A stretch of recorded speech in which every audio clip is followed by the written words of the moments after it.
Baog si Dr. XXX. Teong, neong, neong. Mga kababaihan, gusto naming iparating sa inyo ang isang napakagandang balita. May natitira pang lalaki sa mundo.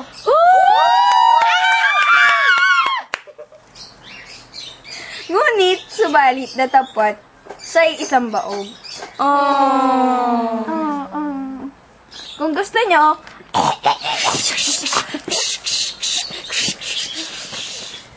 Ano ba naman yan?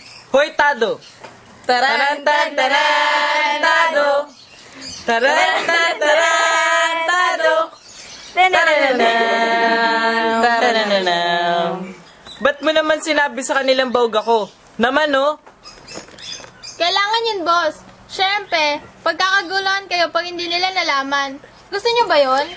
Pag nataypan kayo ni Floranteng Bading, baka dalhin kayo nun sa Albania at gawin kayong embalsamador doon. Kung sa bagay, o sige, babaan nyo lang ako.